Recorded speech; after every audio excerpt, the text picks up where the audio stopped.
Em números, o Brasil tem hoje 10,6 milhões de pessoas desocupadas. São 1,4 milhão de pessoas a menos frente ao trimestre anterior, o que representa um recuo de 11,5%. Na comparação anual, a queda foi de 30,2%, com 4,6 milhões de pessoas a menos desocupadas. O recuo foi de 1,4 ponto percentual em relação ao trimestre de dezembro de 2021 a fevereiro de 2022, quando a taxa ficou em 11,2% e de 4,9 pontos percentual na comparação com o mesmo período de 2021, quando o desemprego estava em 14,7%.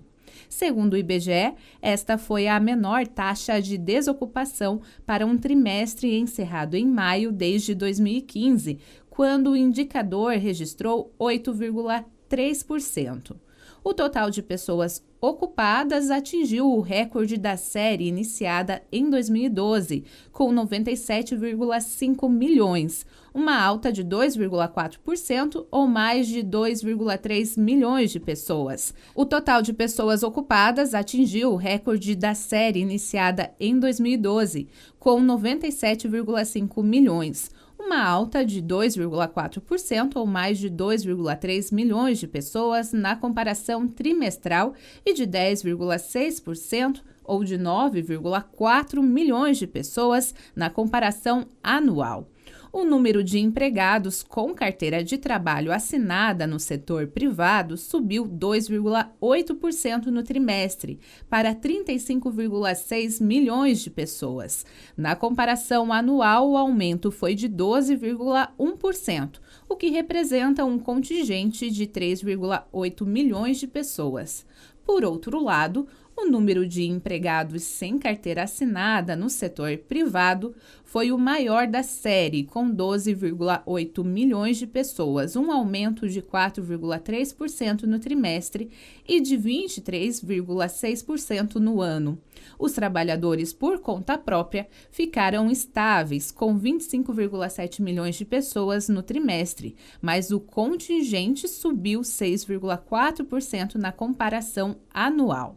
As trabalhadoras domésticas são 5,8 milhões, número estável em relação ao trimestre anterior, e 20,8% maior na comparação anual, com entrada de 995 mil pessoas nesse setor.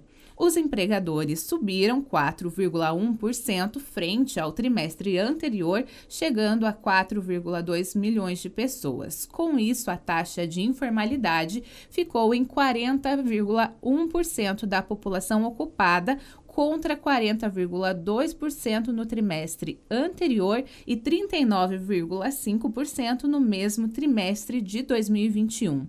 No trimestre móvel encerrado em maio, o Brasil tinha 39,1 milhões de trabalhadores informais. A força de trabalho foi estimada em 108,1 milhões de pessoas, o maior contingente da série histórica. A alta foi de 0,8% no trimestre e de 4,6% no ano. Apesar do aumento na ocupação, o rendimento real habitual ficou estável frente ao trimestre anterior e teve queda de 7,2% no ano, com um valor de R$ 2.613. A massa de rendimento real habitual chegou a 249,8 bilhões de reais, uma alta de 3,2% no trimestre e de 3,0% no ano.